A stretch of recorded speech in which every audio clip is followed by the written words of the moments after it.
Olá, pessoal. Você está no GastroTalks. Meu nome é Estela Marini Meu nome é Candice Krumel. e hoje, Candice, nós vamos falar sobre um tema muito importante na gastroenterologia, que é a doença de Crohn, muito além do intestino. E hoje, então, eu te convido nesse dia a nos falar um pouco sobre a doença de Crohn. Afinal, o que é a doença de Crohn? O que é e onde ela afeta? Conta para nós. A doença de Crohn é nosso dia a dia no consultório, né, Estelinha? Assim, é uma coisa que a gente vê bastante. E talvez, assim, quando a gente estava na faculdade, ela era considerada uma doença rara. O ambulatório já era muito cheio, mas era um ambulatório de referência ali onde a gente fez, lá em Porto Alegre, então o ambulatório era muito lotado. Mas, assim, falando com as pessoas, não tinha, assim, doença de Crohn, né? As pessoas tinham refluxo, tinham dispepsia, tinham, né? E o Crohn não tinha. E hoje, aí a gente vai falar sobre isso, tem esse aumento de prevalência, a incidência está alta de doença de Crohn, e quando o paciente vem no consultório, ele costuma falar assim: ah, eu tenho um vizinho com doença de Crohn, eu tenho uma amiga com doença de Crohn, então é uma coisa que já não está mais assim só dentro de quem é médico que sabe que é doença de Crohn, as pessoas já estão também vendo mais doença de Crohn no dia a dia delas. Bom, eu vou falar o que a gente aprendeu na faculdade e o que a gente aprendeu na vida. Na faculdade, a gente aprendeu que doença de Crohn era uma inflamação do nosso trato gastrointestinal que ia da boca até o ânus. Então, poderia pegar qualquer local do trato gastrointestinal. E essa inflamação pode gerar consequências que a gente vê na prática clínica, como estenoses, que são estreitamentos ali do intestino, e até fístulas, que são caminhos falsos que o intestino faz dentro do nosso corpo. E vamos ver se tu concorda comigo, o que que eu falo para os pacientes? Que a doença de Crohn não é uma inflamação do intestino, é uma doença do nosso sistema imune que leva a uma inflamação do intestino e também inflamação de outros locais do corpo, não só do intestino. Então, o Crohn ele não se apega só ao intestino, ele vai ter manifestações em outros locais também. E mas o intestino ele é o principal envolvido, tem essa inflamação que pode ser em qualquer local, é mais comum no nosso intestino fino, no intestino delgado, no final do intestino delgado é mais comum e no intestino grosso também. E as consequências normalmente envolvem queixas gastrointestinais, como diarreia, dor abdominal. Eu não sei se tu explica diferente isso para os pacientes, Stella. Exato. Essa tua colocação de que a doença de Crohn ela começa no intestino. Eu sempre digo para os pacientes, né, de uma forma, acredito que mais palpável no nosso dia a dia. Eu sempre digo que o nosso sistema imunológico é como se fosse a polícia do nosso corpo. E 70% desse sistema imunológico, ele está onde? Ele está lá no nosso intestino. 70% do sistema imunológico, onde é que ele está localizado no nosso corpo? No intestino. E ele está não na primeira camada, ele está em camadas mais profundas. Que normalmente nós não temos no dia a dia as substâncias, as toxinas, as restos de bactérias que saem nas fezes, elas não têm que ter contato com essas camadas mais profundas, porque o que penetra ali deve ser somente os nutrientes. Só que num cenário de doença inflamatória intestinal, eu digo sempre que essa polícia do corpo, ela se desorganiza, ela perde a capacidade de identificar, porque a polícia tem que saber identificar quem é do bem e quem não é do bem, lá no tiroteio, por exemplo. Ela tem que saber, não, esses aqui são do bem, eu não vou atirar neles, porque eu não vou, eles são dos nossos, né? E por outro lado, claro que quem está, enfim, causando o dano é que a polícia se preocupa em atingir. Então, nas doenças autoimunes existe esse desequilíbrio, onde os nossos soldadinhos de defesa, onde o nosso sistema imunológico passa a reconhecer as células do intestino como uma ameaça, sendo que elas não são. E aí gera toda essa inflamação, que é muito interessante, porque eu vejo às vezes que os pacientes eles ficam um pouco confusos na diferença entre inflamação e infecção. Muito, muito. Né? Então, na verdade, a doença inflamatória, né, nas duas principais doenças de Crohn e retocolite, elas não são, elas podem até em alguns momentos da vida ter infecção, mas elas são uma inflamação. Qual é a diferença? A diferença é que Na inflamação, nós geralmente não temos o envolvimento de bactérias. E já na infecção, sim.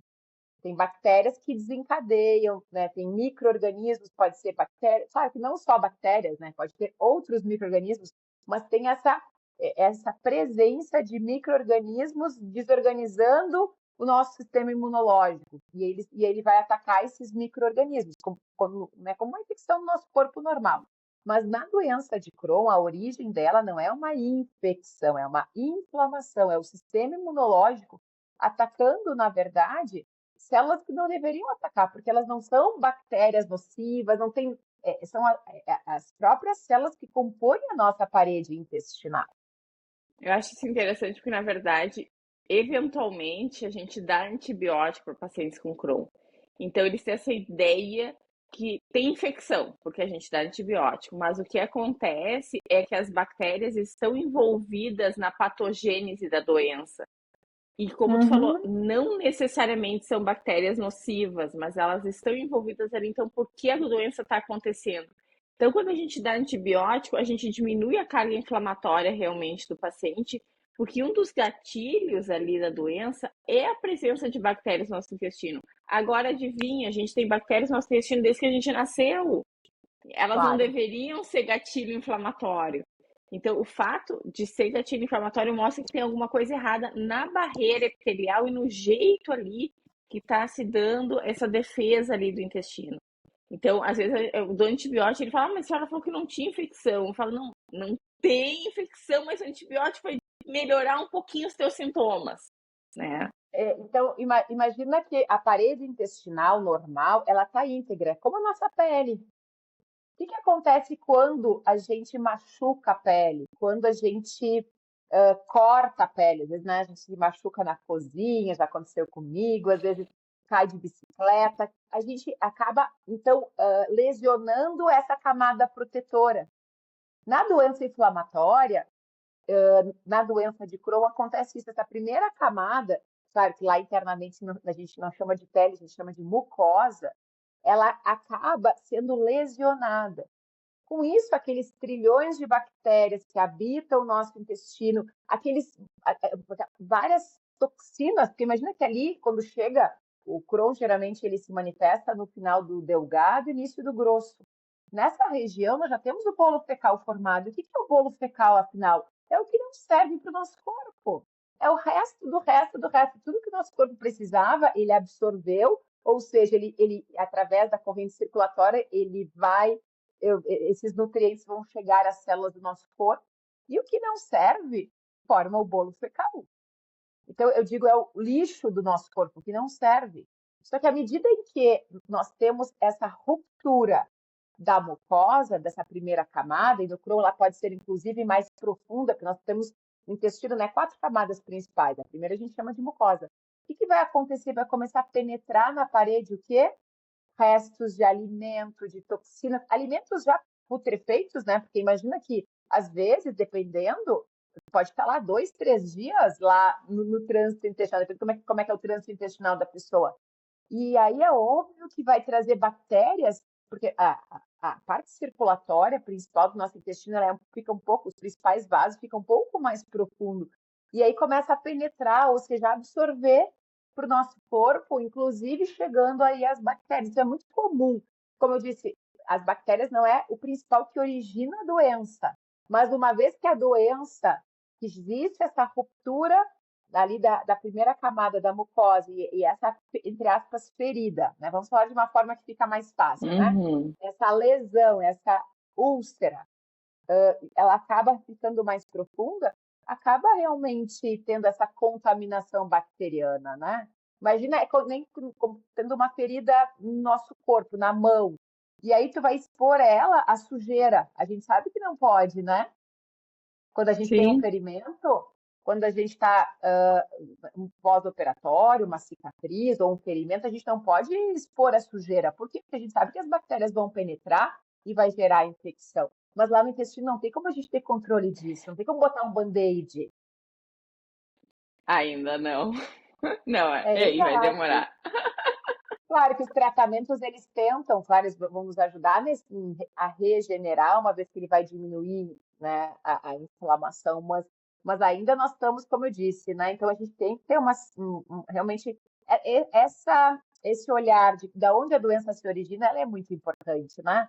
Como é que, Sim. sabe, de uma forma, como eu disse, né? Ninguém precisa saber aqui detalhe da parte imunológica, porque é muito mais complexo do que da forma como nós explicamos, Muito. mas é só para que vocês entendam que quando a gente fala aqui em alimentação, como é que vai refazer esse intestino se a gente não se nutre bem? Então, eu digo sempre, né?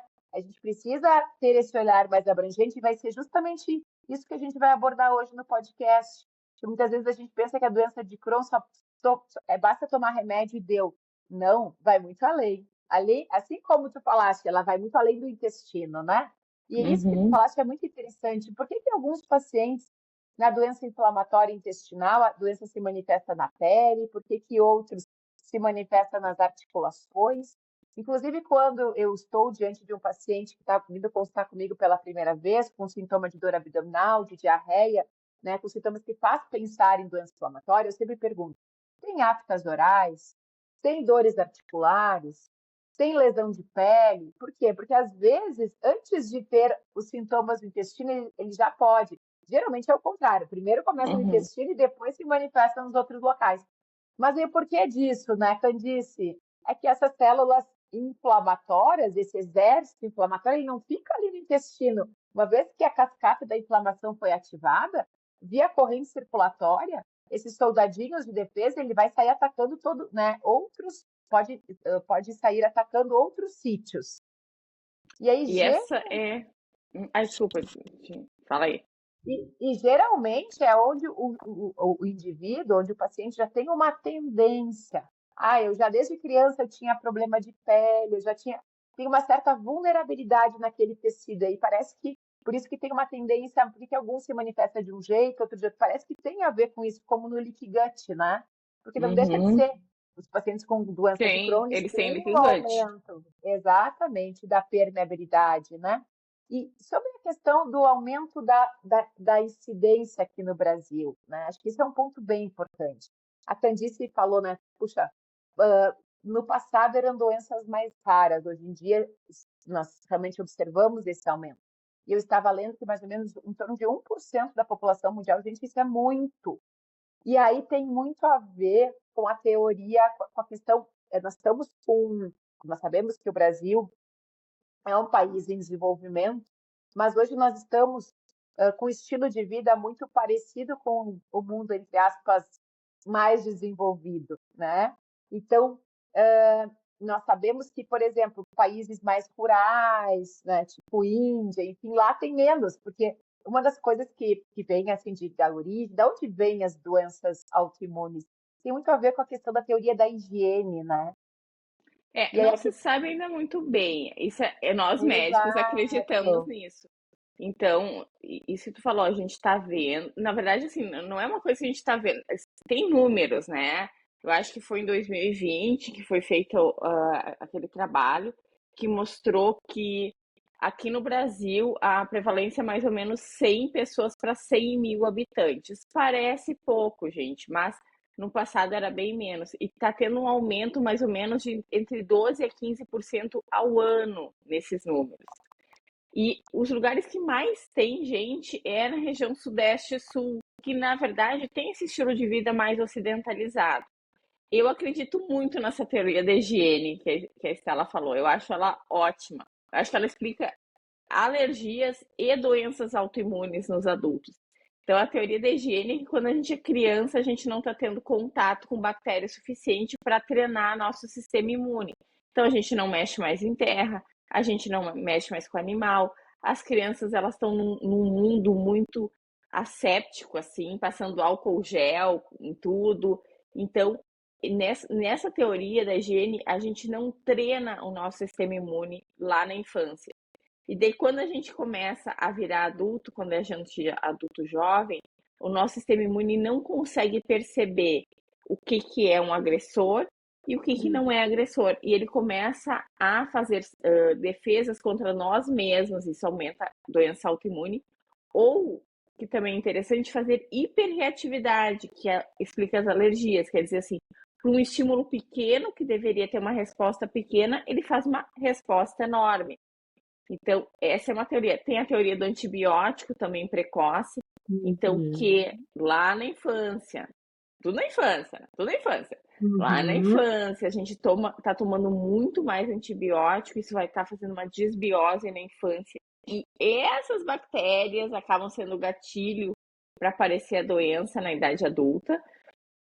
Deixa eu ver as outras teorias que tem. Eu acho que a teoria da higiene, a teoria da desbiose, a E uma coisa teoria importante. que a gente já sabe que tu vai falar depois, eu acho que dos ultraprocessados, né? Dos alimentos que também estão sendo gatilho. O que mais, Estela? É que a grande questão é que a pessoa tem uma predisposição genética, geralmente, né? Sim, Então, não é em todo mundo, mesmo a pessoa tendo essas características, porque a gente sabe por que tudo tem a ver com a infância, como a Candice falou das teorias principais.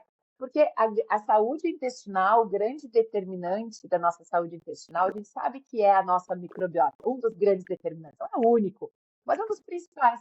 E a microbiota, ela se estabelece nos primeiros 1000 dias de vida, então, ou seja, os primeiros 3 anos de uma criança. Então, impacta muito o aleitamento materno, a saúde dessa criança e da microbiota, né? A via de parto. Então, tem uma série de questões aqui importantes. O que tu estava falando sobre a questão da incidência no Brasil, eu consegui localizar o trabalho, foi do Abel Quaresma, ele é de 2022, né? 2022. Ele mostrou que no Brasil a incidência anual está entre 2,4 a 3,7 casos por 100 mil habitantes.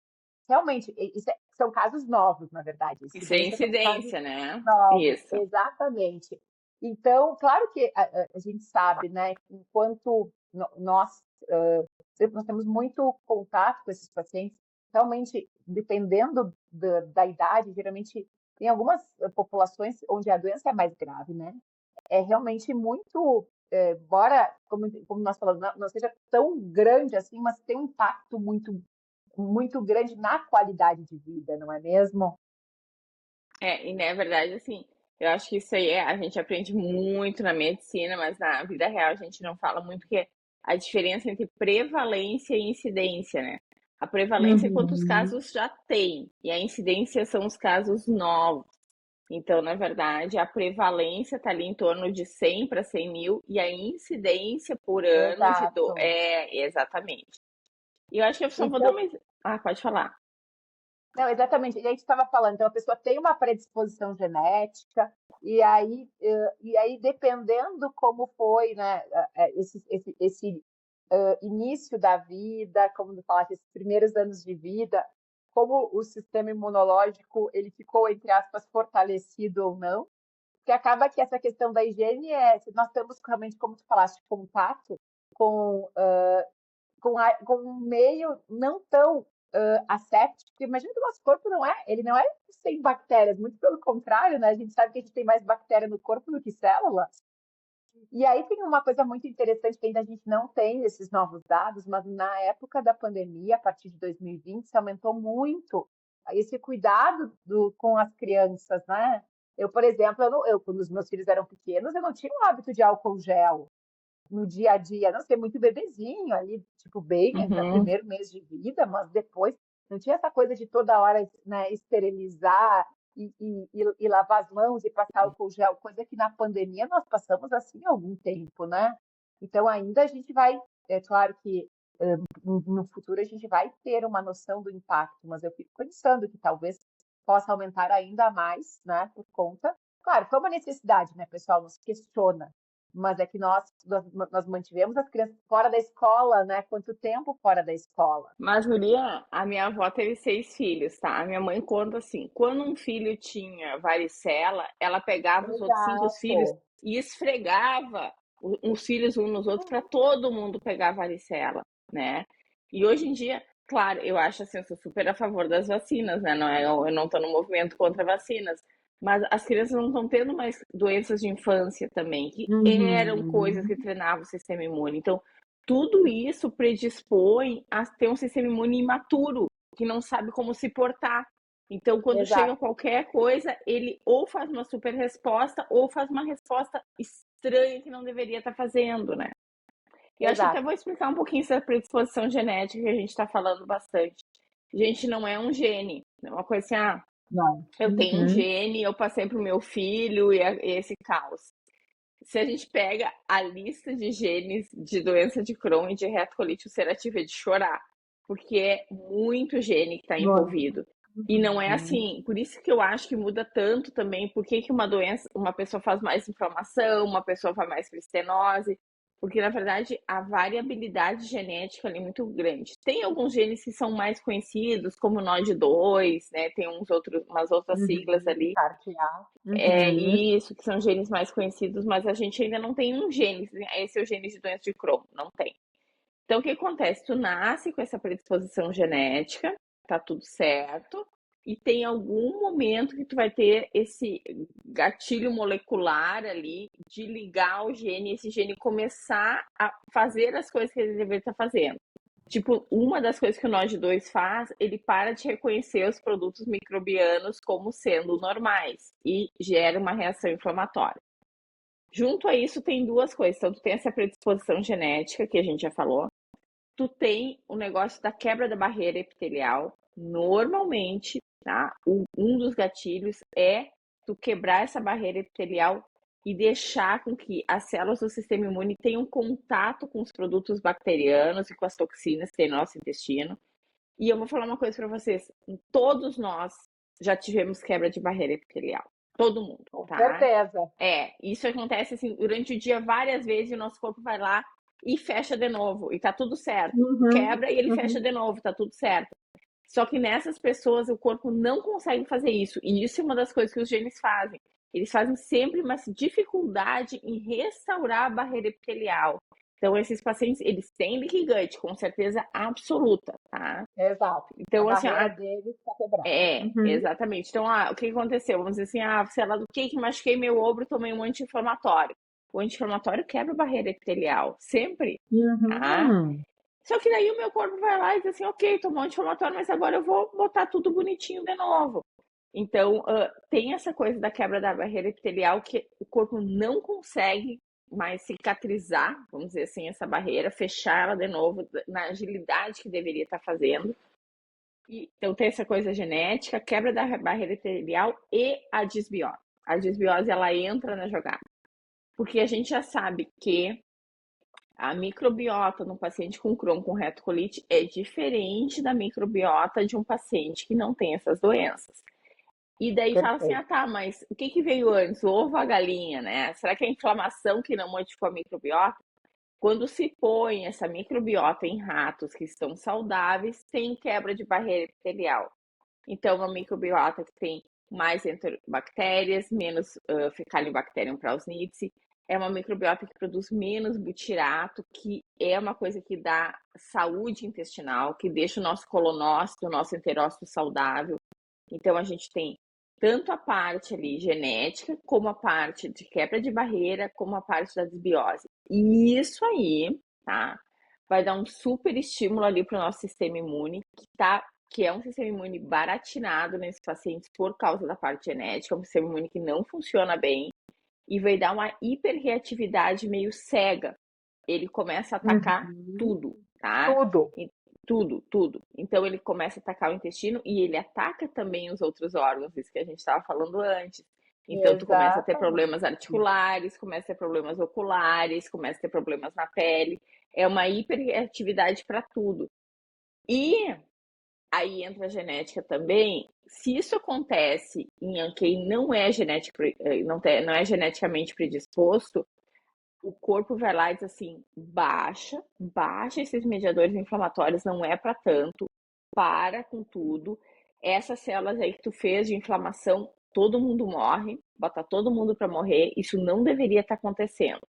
Nesses pacientes, o cara lá que é o coordenador diz assim: ah, não, de novo, não, eu não vou me meter nisso. Faça o que vocês quiserem. E Deixa. fica um ciclo de inflamação que não para. Só que, na verdade, assim, eventualmente para. Então, esses pacientes começam a ter cursos de recaídas, né? E atividade, recaída e atividade da doença. Mas ela sempre volta. Então, tem várias coisas ali que predispõem, não é uma coisa, tipo assim, não, eu estou com doença Perfeito. por causa disso. Não. Parece assim, Multifatorial. Uhum. multifatorial. São várias coisas que deram errado junto numa pessoa, sabe? Que acabou Exato. Então, desencadeando. tem essa questão, como tu falaste, genética, tem a questão do meio, né? Então, tem a genética que nós herdamos, tem essa condição de saúde ali nos primeiros 1000 dias de vida, e tem também o meio em que essa pessoa vive depois, né? Então, já na vida adulta, porque, claro que nós temos ali o pico de ocorrência entre 18 e 39 anos, né? E aí a gente sabe que, de acordo com o estilo de vida, um fator que desencadeia, que está muito associado, é o tabagismo, a Uhum. doença inflamatória intestinal. E mais uma preocupação aqui, o Brasil, ele era exemplo mundial no combate ao tabagismo. As políticas públicas de combate ao tabagismo, elas foram muito eficientes por muitos anos, muitos anos. Mas o que aconteceu com o cigarro eletrônico? Voltou a aumentar. E a gente ainda não sabe o impacto do cigarro eletrônico E no principalmente nos intestino. jovens, né? Exatamente. Então, nós vivemos hoje num cenário de pós-pandemia, onde nós ficamos ainda mais nesse ambiente mais estéril, que a gente já falou aqui, que a teoria da higiene é uma das mais aceitas. Nós estamos com uma alimentação mais rica em ultraprocessados, e ainda sendo vendida como saudável, né? Porque tá lá, pão 1000 grãos. Oi, que bom, estou comendo um pão mega saudável, lotado de conservante, de emulsificante, de substâncias que fazem com que aquele pão dure um mês na gôndola. E aí nós estamos com a falsa ideia que nós estamos cuidando melhor da nossa saúde. Nós estamos tomando aquelas bebidas ricas em proteína, achando que, olha, que coisa boa. Não, estou trocando meu café com leite pelo algo mais saudável, negativo, muitas vezes, né, Candice? Então nós temos toda essa questão também da mudança na nossa alimentação. Depois da pandemia, eu acredito que, claro, que na pandemia nós cozinhamos mais em casa, a gente voltou muito para as nossas origens, muito para a nossa casa. Mas parece que agora, né, temos passado 6 anos, parece que, claro que daí as teleentregas, enfim, parece que ainda mais, ficou ainda mais fácil com os aplicativos, né, que a gente Não, tem tá hoje muito disponível. fácil, guria, tá muito fácil. Exato, porque antigamente só tinha teleentrega de fast food, hoje tem teleentrega de tudo. E, de novo, não é que nós sejamos contra comer fora, mas é que a gente não sabe exatamente como é que aquele frango foi temperado, que tipo de tempero foi colocado ali. Na minha casa eu sei, quando eu vou preparar o frango, eu sei que tipo de tempero eu não uso esses temperos que a gente sabe que fazem mal para o intestino, mas é que a Uhum. gente não tem controle sobre isso, né? Candice, Eu acho que sim. Pode e falar. justamente nós estávamos falando, né, das causas nesse momento, né? E aí, quando a gente vai falar em prevenção, é claro que a gente precisa entender a origem, né? Então, tem como prevenir a doença inflamatória intestinal? E acho que não tem como prevenir, mas acho que tem como minimizar teu risco, né? Acho que assim, se falar Uhum. assim, eu tinha como prevenir isso, eu vou falar que eu acho que não, prevenir não, mas como tem como minimizar o risco. Então, assim, claro, a gente não sabe o que que a gente nasce geneticamente predisposto, a gente ainda não faz esse exame ali quando nasce, assim, eu estou geneticamente predisposto a isso. Mas, vou dar um exemplo, de repente a minha mãe tem doença de Crohn. A gente sabe que tem um risco aumentado em familiares. Então, eu já tenho um Perfeito. risco aumentado em relação à população. O que que eu posso fazer? Eu acho que uma coisa que tu falou super importante, não fumar, tentar minimizar o uso de anti-inflamatórios, tentar minimizar o uso de antibióticos e tentar consumir menos ultraprocessados. Fazer exercício físico, na verdade, baixar Uhum. toda a carga inflamatória do corpo e tentar deixar o sistema imune mais forte. Mas prevenir de um ponto de vista assim, olha só, eu fiz meu teste genético, eu tenho predisposição genética e eu não quero ter a doença. Não tem 100% de prevenção, não tem uma medicação que vai prevenir, né? Mas tem coisa que Perfeito. pode minimizar teu risco. Claro. Tem um artigo muito legal que foi publicado numa das grandes revistas científicas, que é no Gut, em 2023. Foi muito legal esse estudo, por quê? Uhum. Eles pegaram justamente os filhos, os familiares de primeiro grau, de pacientes com doença inflamatória intestinal, e a pergunta do estudo era: será que quanto o estilo de vida impacta? Então, se eu tenho, por exemplo, vamos supor que a minha mãe tivesse doença de Crohn, eu teria um alto risco genético. Daí eles estudaram para avaliar se realmente a pessoa tinha os genes da doença inflamatória. E aí avaliaram o estilo de vida. E aí esse estudo, eu não vou saber te detalhar exatamente os números, mas aproximadamente 50% dos casos, à medida em que essa pessoa adotou um estilo de vida mais saudável, então não fumou na vida adulta, se exercitou, não ganhou muito peso, teve uma alimentação mais saudável, né, não se expôs muito a antibióticos, principalmente ali nos primeiros 1.000 dias de vida, o que aconteceu? Teve uma redução em 50% do risco de desenvolver a doença. Então, esse estudo mostrou que realmente o estilo de vida, claro, como nós já falamos lá no início da vida, né? Então, mesmo tu tendo um alto risco genético, mas se isso vale muito aqui para os nossos pacientes com doenças inflamatórias, mulheres que engravidam, né? Às vezes a gente sabe que quando a doença não está em atividade, elas não têm o porquê de não engravidar, desde que a doença esteja fora de atividade. E aí elas sempre me perguntam, doutora, e qual o risco do meu filho de ter a doença? Né? E eu sempre digo, depende. Depende dos cuidados que nós for, da forma como. A genética a gente não tem como mudar, mas a gente pode mudar a epigenética, né? É isso aí, a gente consegue Então, modular um pouco isso, mas assim, é uma prevenção de exatamente. 100%, não existe, Exato, né? não tem. Exatamente, não tem como afirmar, mas a gente consegue, Uhum. à medida em que essa criança, se for possível, né, dentro do possível, nascer de parto normal, essas questões impactam na saúde da microbiota, né? Claro, tem paciente com Crohn com doença fistulizante que não tem como, mas isso acaba que bom sendo a minoria, né? Então, mamar no peito, tentar evitar antibiótico desnecessário, na introdução alimentar, fazer uma introdução alimentar realmente mais comida de verdade, né? Deixar Sem brincar ficar na dando, terra, exato, sem ficar botar dando terra na muita gelatina. boca. Exato. PET também parece que ajuda, né? O Claro, contato com os pet ajuda. animais E eu vou te falar também mais, ajuda a tá? modular. Pet ajuda e animal de fazenda ajuda mais ainda, deixar brincar com galinha.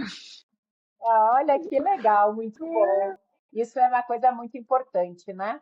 Bom, e aí, como é que a gente suspeita de doença de Crohn, né? Então, nós já falamos um pouquinho aqui que os sintomas, grande parte das vezes, são intestinais, mas que sintomas são esses que fazem a gente pensar em doença de Crohn?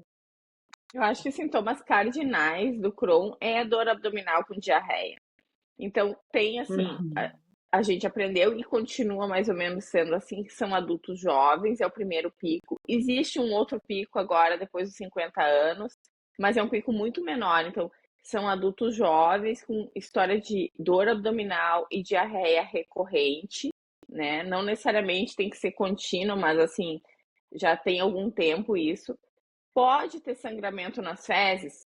Pode, porque na verdade, como a gente falou, o Crohn pode pegar qualquer parte do intestino e se pegar o reto, tu vai ter sangramento nas fezes. Pode ter febre também. Quando o paciente vem com fístula, a gente daí já meio que tipo assim, provavelmente é Crohn. E fístula é um buraquinho que dá, principalmente na parte perianal, mas pode dar no abdômen também, que sai fezes nesse buraquinho, né? Porque na verdade é uma comunicação do intestino com uma outra área, e essa outra área às vezes Uhum. é o meio externo, né? Então o paciente diz assim: ah, sai uma secreçãozinha dali. O paciente pode ter emagrecimento. Uma coisa que chama atenção muitas vezes é a diarreia noturna. Então, normalmente, gente, quando a gente está dormindo, nosso trato intestinal está só se limpando. Ele não está fazendo nenhum movimento peristáltico. O fato do paciente acordar e ter que ir no banheiro fala a favor de ter uma doença orgânica ali, né? Quando a gente pega os exames de sangue, a gente vê que os pacientes podem ter anemia, deficiência de vitaminas, principalmente deficiência de B12, deficiência de ferro. tem marcadores inflamatórios aumentados, como a proteína C reativo, VSG, a calprotectina fecal, que é relativamente nova, né, na medicina. E tem essas manifestações extraintestinais que a gente falou antes, que é muito comum a artrite, né?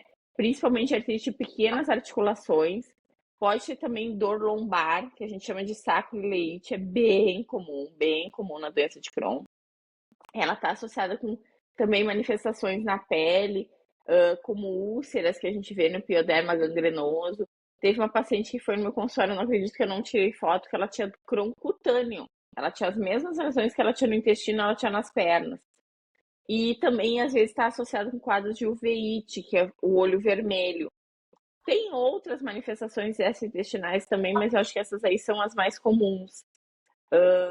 Úlceras orais, tu falou também, né, Estelinha? Não sei o que mais te chama atenção.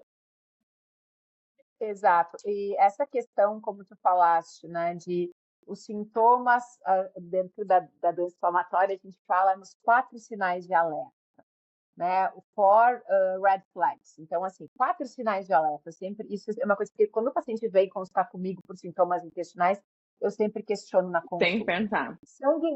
Sangue nas fezes, não é normal. Ah, doutora, eu vim aqui porque eu já tenho há anos de diagnóstico, tenho uma tendência à diarreia e fui diagnosticada de intolerância à lactose. Tem sangue nas fezes? Tenho. Então, não é da intolerância à lactose. Intolerância à lactose não dá sangue nas fezes. Ah, doutora, eu tenho diarreia já há muito tempo e fui diagnosticada com intestino irritável. Tem diarreia noturna que te acorda de madrugada? Tenho. Intestino irritável? A não ser que tu vá comer muito, uma comida assim, tipo, na exceção da exceção, jantar 10 da noite, super pesado, aí pode realmente dar É, diarreia noturna, mas não é o não é o habitual, não. comum, não é o comum. Exato, as doenças do eixo cérebro-intestino, uma vez que eu estou dormindo, estou relaxado, não deve dar sintoma, como a Candice falou, porque por conta de toda essa questão da fisiopatologia, ou seja, realmente o nosso corpo está descansando de noite, né? Então, não deveria dar diarreia. Outra questão, perda de peso. As doenças funcionais, intestino irritável, doença celíaca pode dar perda de peso, mas Intolerância à lactose. não dá perda de peso. Então, quando tem perda de peso, significa que provavelmente está com dificuldade de absorver os nutrientes. Ainda mais, claro, quando não existe uma mudança, eu não estou fazendo dieta, eu estou comendo normal e estou perdendo peso. Opa, isso é mais um sinal de alerta. E o quarto sinal de alerta, é claro que é esse histórico familiar, né? Eu tenho o meu irmão com doença de Crohn. Opa! Então, nós temos sempre que estar alerta a essas bandeiras vermelhas, né? E como nós falamos no podcast anterior, tentar, antes de mais nada, não tratar o sintoma, mas sim buscar a causa. E as deficiências de vitaminas, as deficiências de ferro, por exemplo, intolerância à lactose não vai dar ferritina baixa, né? Então, por quê? Porque a mucosa, o revestimento está inflamado. Então, quer dizer o quê? Ele não vai conseguir absorver os nutrientes. E tem uma coisa aqui que eu gostaria de chamar a atenção, Candice. Infelizmente, esse termo inflamação, o intestino está todo inflamado, se popularizou, digamos, até de um jeito que eu acho que gera muita confusão hoje, né? Na internet, porque os pacientes com doença inflamatória não se tem dúvida. Mas essa inflamação de baixo... A gente fala, às vezes, inflamação como inflamação de baixo grau, que a gente já falou 1 zilhão de vezes aqui no podcast. Exato, mas a inflamação do Crohn perfeito. não é de baixo grau, é de altíssimo grau. Exato, Altíssimo grau. Não tem baixo grau ali. A inflamação de baixo grau é aquela que a gente não enxerga a olho nu. Tu olha lá a parede do intestino, tu faz uma colonoscopia, o paciente está absolutamente normal o revestimento. Exatamente. A mucosa, aquele revestimento está absolutamente normal. Completamente diferente da doença inflamatória. Lá tem feridas, na doença de Crohn, por exemplo, né? Tem feridas, ou seja, existe uma ruptura da camada epitelial, da primeira. Sendo que a grande diferença do Crohn para a retocolite é que o Crohn ele pode pegar, ele não pega só a primeira camada. Né? Eu falei que são 4 camadas principais: a mucosa, a submucosa, a muscular e a serosa. O Crohn, ele pode inflamar e ser essa inflamação, essa inflamação profunda. E por isso que ele pode dar, como a Candice falou, fístula, que comunica, né, um órgão, pode comunicar até um órgão com outro, uma fístula, por exemplo, né, ali do intestino para a vagina nas mulheres, uma fístula do intestino grosso para o intestino delgado. Então, ele tem esse caráter. Além disso, pode também estenosar, ou seja, pode fechar o intestino. Coisa que a retocolite não, porque ela só inflama a primeira camada, né? Uma outra característica importante do Crohn, que é a questão de ele inflamar mais frequentemente o final do intestino delgado, uma região chamada ilho terminal, que é o final do delgado e início do grosso. Lembrando, pessoal, o delgado, que são 3,5 metros, a gente quase não fala dele, embora ele seja fundamental para o nosso corpo. Eu digo, são poucos os órgãos que a gente não pode viver sem, né? E delgado é um dos. Assim como a gente não pode viver sem coração, a gente não pode viver sem intestino delgado. Nós temos, em torno de 3,5 metros a 4, a gente sabe que quando o paciente tem que fazer, às vezes na infância, né, cirurgia e ressecção, tem às vezes isquemia lá do intestino, nos prematuros extremos, ele não pode ficar com menos de 1 metro de delgado. Por quê? Porque não consegue absorver os nutrientes, né? Então, o intestino delgado ele é fundamental para a nossa existência. Por quê? Porque é onde absorve todos os nutrientes, é onde absorve a água. Por dia, no delgado, chega em torno de 9 litros de líquido. E ele absorve em torno de 8, deixa 1 lá para o intestino grosso para formar as fezes. E aí, justamente na doença de Crohn, inflama o final do delgado, que tem uma missão importantíssima, que é absorver vitamina B12 ali no final do delgado, né? Absorver outros nutrientes, tem toda a questão da bile ali, da circulação da bile, da absorção ali dos sais biliares também no final do intestino delgado. E aí, por isso que muitas vezes o paciente com Crohn, ele tem deficiências nutricionais, por exemplo, Sim. né? Porque ele justamente ele inflama uma região muito importante para o nosso corpo, né? Então, Candice, e em relação ao diagnóstico, né? A gente sabe, quando eu estava, há uns anos atrás, eu fui no Congresso Europeu de Gastro, e lá, né, numa das mesas de doença inflamatória, me chamou muito a atenção que o Dr. Colombel, que é uma das referências de doença inflamatória, mostrava que mesmo na Europa existia um atraso de diagnóstico, ou seja, entre o paciente começar com sintomas e tempo até fazer o diagnóstico de em torno de 5 anos. E acho que a gente Então, não. É de 3 a 5 anos que eles, né, colocam na literatura, que é o exatamente. atraso diagnóstico, né? E às vezes é Então, difícil mesmo, viu? Se pega um paciente que tem só doença de delgado, às vezes é bem difícil fazer esse diagnóstico. A gente já falou um pouco, assim, a gente desconfia com os exames de sangue, com a clínica do paciente. Então, o paciente vem com essa história, vem com os exames de sangue, com deficiência nutricional, com marcador inflamatório aumentado. Daí liga todas as sirenes possíveis no nosso cérebro.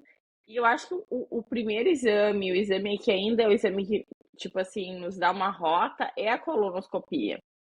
A colonoscopia ainda é o uhum, primeiro exame que a gente faz para ver isso, até porque os locais mais afetados pela doença de Crohn é o ilho terminal e o cólon, que a gente consegue chegar na colonoscopia. Então, a gente perfeito. faz colonoscopia, a gente vê as lesões. O Crohn não é uma doença misteriosa, que às vezes a gente não consegue ver, não. A gente vê erosões, a gente vê úlceras, a gente pode ver ali as estenoses. Então, a gente vê essas lesões, a gente biopsia, a gente manda para análise, o patologista consegue dizer, olha, isso aí é compatível sim com doença de Crohn, né? Consegue ver diagnósticos diferenciais também, como tuberculose leal, que às vezes dá lesões parecidas, mas né, não é Crohn. Então, a colonoscopia ainda é o exame de base. Normalmente, quando a gente faz um diagnóstico pela colonoscopia, a gente pede também algum exame para ver intestino delgado, porque às vezes o paciente tem ali doença no intestino grosso e doença no intestino delgado também, que a gente não consegue ver com a colonoscopia. O que a gente mais usa ainda é a tomografia e a ressonância. São exames ótimos para ver delgado? Não, não são, mas é o que a gente tem, tá? E não é só a gente, o Japão também usa a enterotomografia e a enterorressonância, não é só a gente. Mas, eventualmente, a gente pode pedir uma enteroscopia para o paciente, que é tipo uma colonoscopia de intestino delgado, não é todos os lugares que tem, é um exame mais caro, um exame menos disponível. A gente pode pedir uma cápsula endoscópica para o paciente também. Esses dias eu fiz uma cápsula aqui numa menina que deu que ela tinha doença de delgado. O problema da cápsula é que se o paciente tiver uma estenose, a cápsula pode trancar ali na estenose. Então, é uma coisa. Essa Exato. menina, ela, na região que estava inflamado, ela tinha o estreitamento do intestino.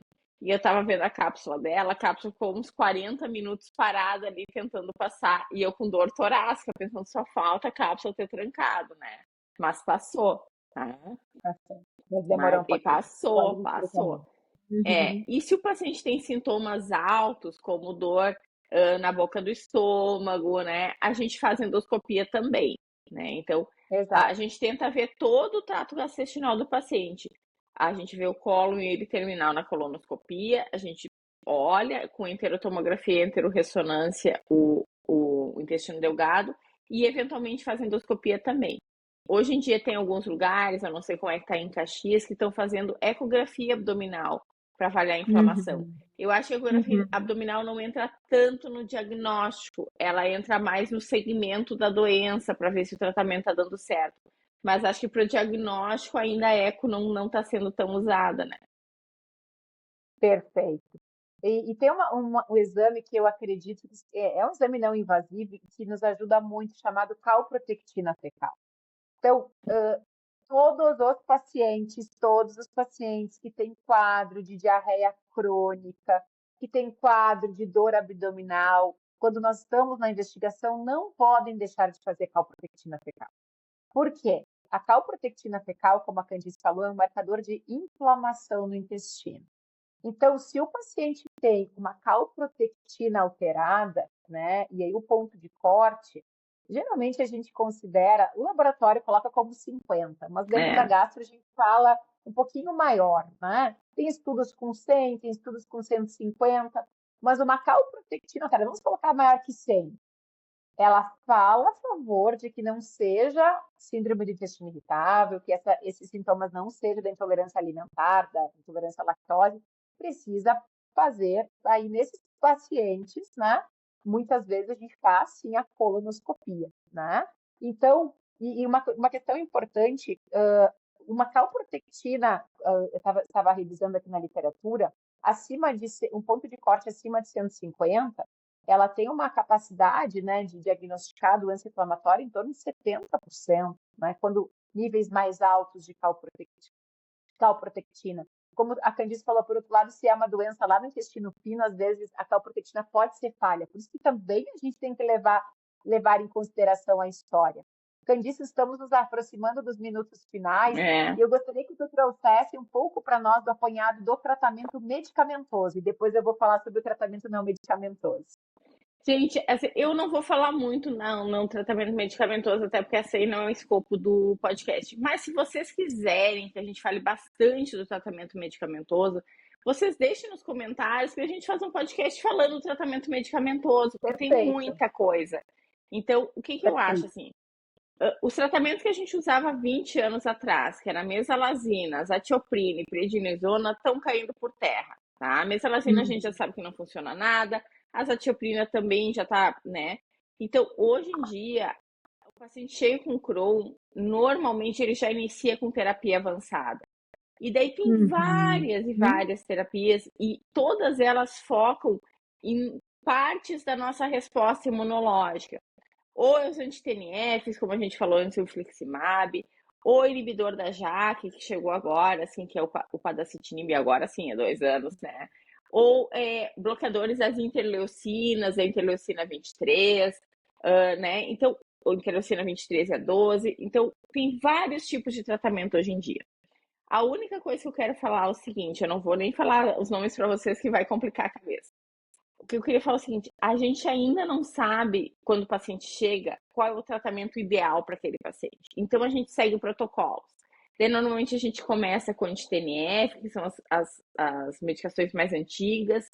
Se não funciona, a gente passa para outra. Se não funciona, a gente passa para outra. E assim a gente vai indo. eu acho que o grande pulo do gato nos próximos anos, ali na doença de Crohn e também na retocolite, é a gente saber da parte molecular qual é o tratamento que melhor funciona para aquele paciente, para não ter que fazer esse Perfeito. pula-pula aí. Então, o paciente vai fazer algum exame, que eu ainda não sei se vai ser na biópsia colônica ou exame de sangue, e vai dizer, olha só, a via inflamatória principal desse paciente é com interleucina 23. Então, esse paciente ele tem que começar com inibidores da interleucina 23. Eu acho que esse vai ser o grande pulo do gato. Mas hoje em dia é muito protocolar o tratamento. A gente normalmente inicia, a não ser quando tem assim algumas contraindicações, inicia com anti-TNF, que é o infliximab e o adalimumab, e quando não funciona que a gente vai indo para as outras drogas. E tem assim vários tipos de protocolos e guidelines, mas é muito também da coisa do médico, do paciente, da comodidade. Tem medicações que têm que ser feitas na veia, tem medicações que são feitas tipo subcutânea, tipo insulina, tem medicações que são via oral. Então a gente tem que meio que conversar com o paciente para ver qual é a realidade dele. Uma paciente que mora muito no interior, para ela às vezes é ruim vir para fazer coisa endovenosa. Mas é isso aí, eu não vou falar muito do tratamento, porque não é o escopo, mas se vocês quiserem, a gente faz um só de tratamento falando de todas as drogas. Né, Perfeito. Estelinha? E eu penso que cabe muito aqui, falando do tratamento medicamentoso, o que a gente chama dentro da medicina de decisão compartilhada. Eu sempre digo para os pacientes, né? Sempre que possível. Claro, tem alguns cenários que a gente já sabe que tal medicamento é o melhor para aquele paciente. Mas muitas vezes os pacientes já estão chegando com muita informação e eu acho que isso é muito bom.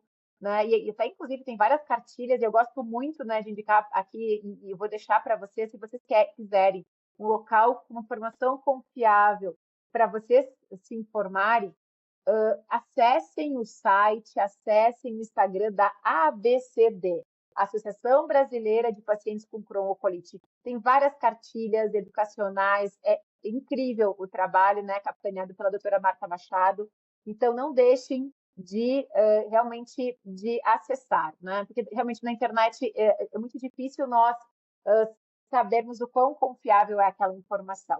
Mas os manuais, as cartilhas, e lá tem, né, quando o paciente faz, quando eu faço o diagnóstico de Crohn, eu costumo entregar, né, todo o manual da ABCD, daí ele vai voltar com os exames, né, que a gente chama de estadiamento, e aí eu pergunto para eles quais as dúvidas, e aí nesse momento aqui juntos, eles já vão saber, porque ele fala um apanhado geral dos medicamentos, né, com uma linguagem acessível para o público leigo.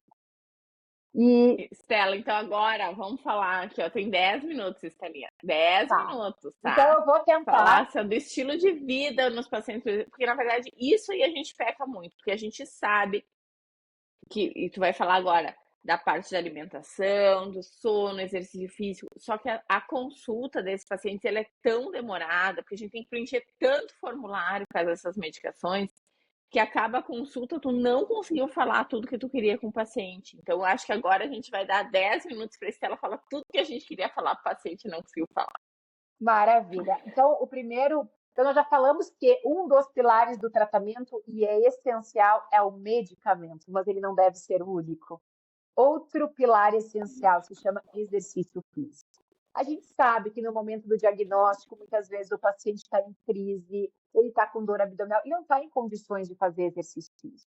Mas assim que eu digo, né, que a doença ela começar né, a acalmar, ou seja, ela começar a dar indícios, a diarreia, né, reduzir a diarreia, reduzir a dor abdominal, aos poucos é hora de recomeçar para quem já fazia ou introduzir o exercício físico. Olha que interessante que eu vou falar, Candice. O que os estudos mostram? Isso não é eu e a Candice que estamos falando, esses dados que eu vou trazer para vocês é de uma revisão da American Journal of Gastroenterology de 2020, é uma das melhores revistas científicas da gastroenterologia. Eles publicaram em 2020 essa revisão, que ela traz justamente o impacto do estilo de vida, ou seja, como cada um cuida de si na doença, na remissão. O que é a remissão? É a doença, entre aspas, adormecida.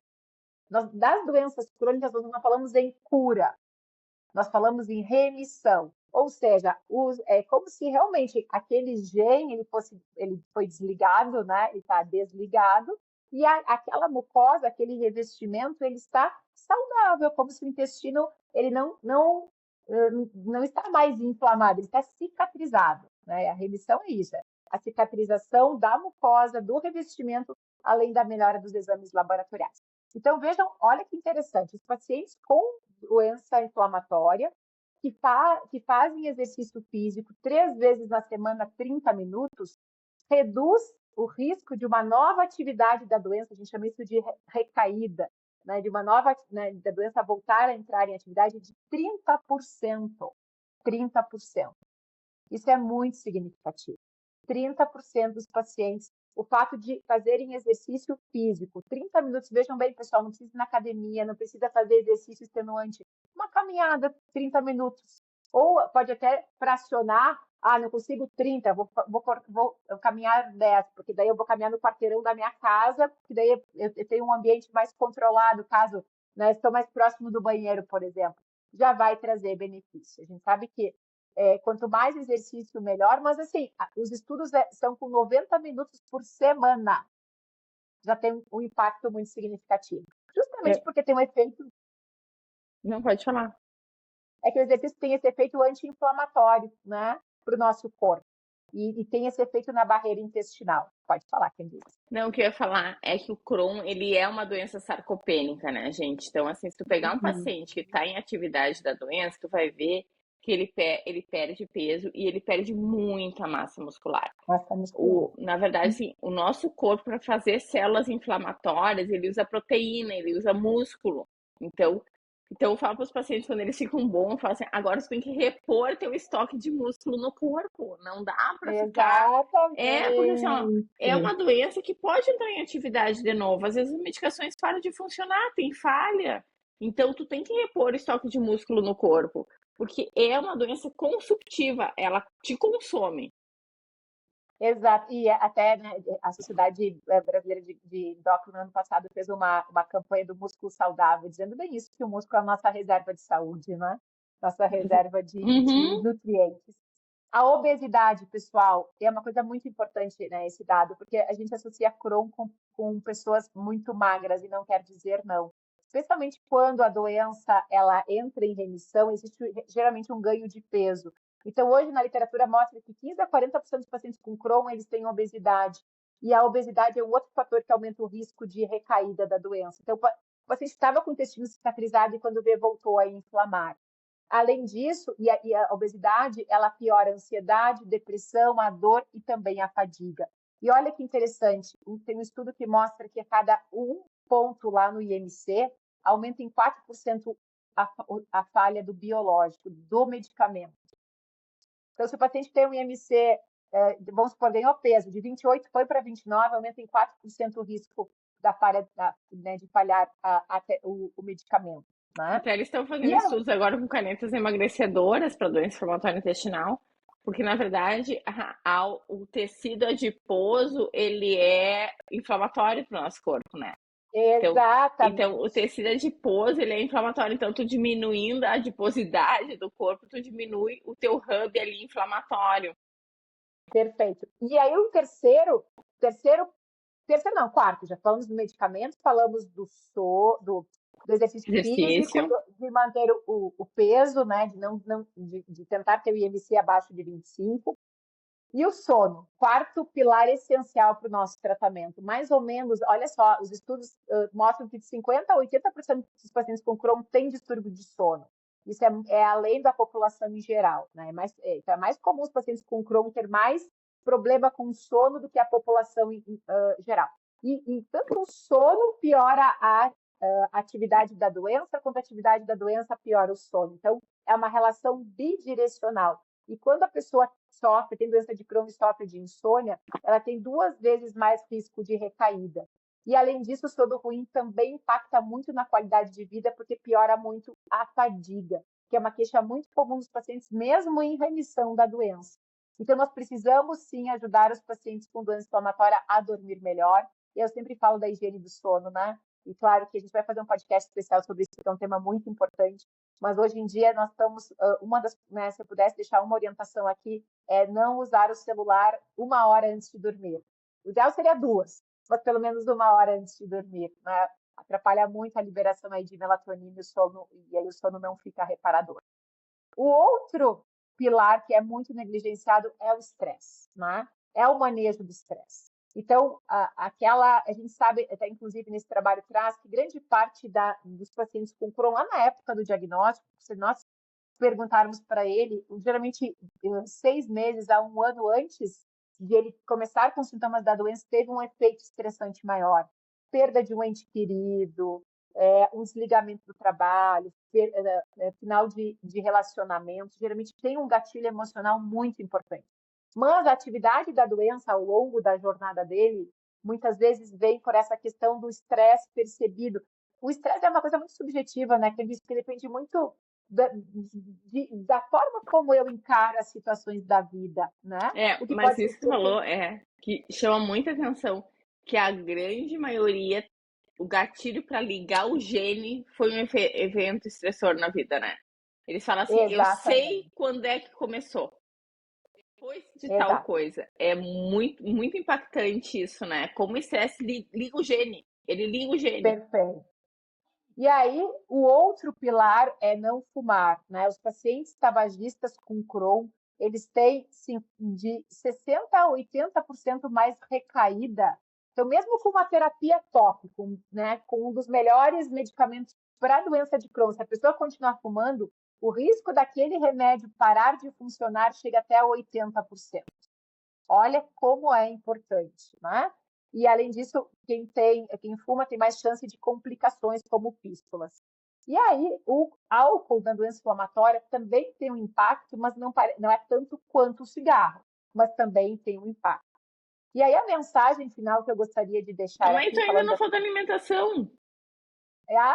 fundamental, exato. Não, E a aí, gente ainda pode ficar mais 3 minutos para falar da alimentação. então Não? tá bom, é que eu estava preocupada com o tempo. Não, pode ficar E mais 3 minutos outro para falar da fator alimentação. fundamental, é óbvio, né, Candice, ainda bem que tu falaste. Então, é a alimentação. A gente sabe que a alimentação rica em ultraprocessados, a história de muitos empacotados, e eu vejo é muito comum. Eu vejo, ontem mesmo atendi um paciente com Crohn, que ele me trouxe, né, doutora, eu tomo refrigerante todos os dias. Né? Então, ainda é muito comum. E muitas vezes, como a Candice falou, hoje eu consigo identificar isso porque eu tenho tempo de abordar na consulta. Porque esse paciente, por exemplo, ele já é meu paciente há mais de 5 anos. E eu não sabia que ele tomava refrigerante todos os dias, até que eu tive tempo na consulta de detalhar a alimentação dele do dia a dia.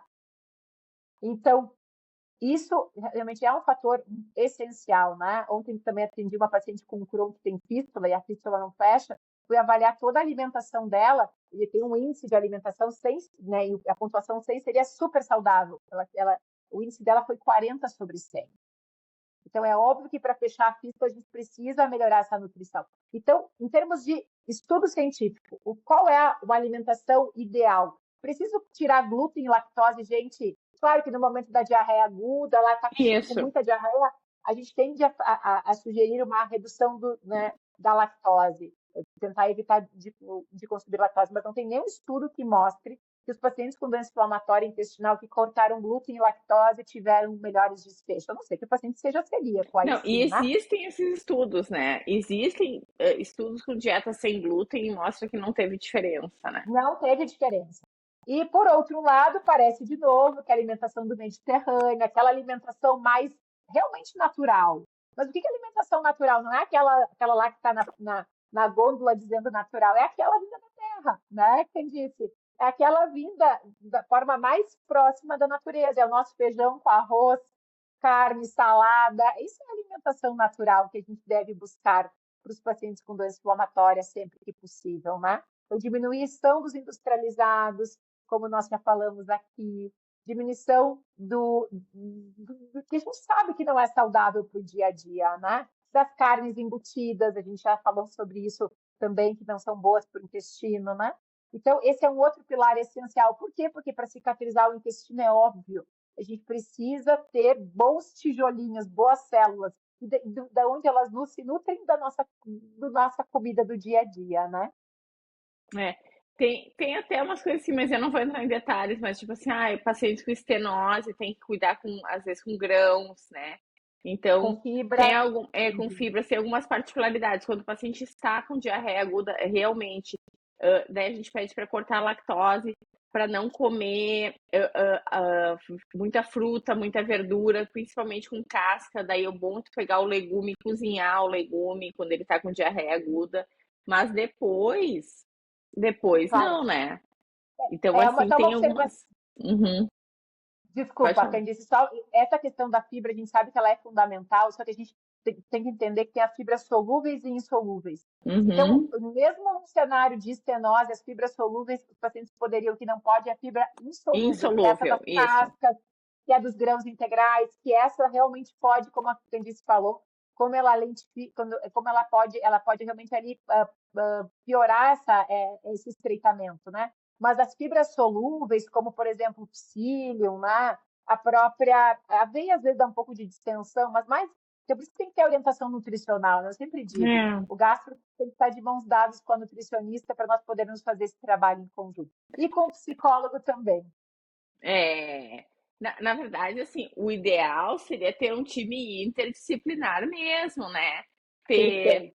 gastro, prócto, enfermeiro, psicólogo, educador físico, reumato, oftalmo, dermato, nutricionista, o que mais? Claro. Fisioterapeuta. Mas hoje a gente já tem, né, centros de referência e isso é muito legal, né, na doença inflamatória intestinal. Uhum. Vamos Mensagem final, finalizar, Estelinha. então? Vamos lá. Vamos lá. Então, pessoal, a mensagem que eu gostaria de deixar para vocês é que estilo de vida não é coadjuvante na doença de Crohn. Ela é parte essencial do tratamento. Não esqueçam disso.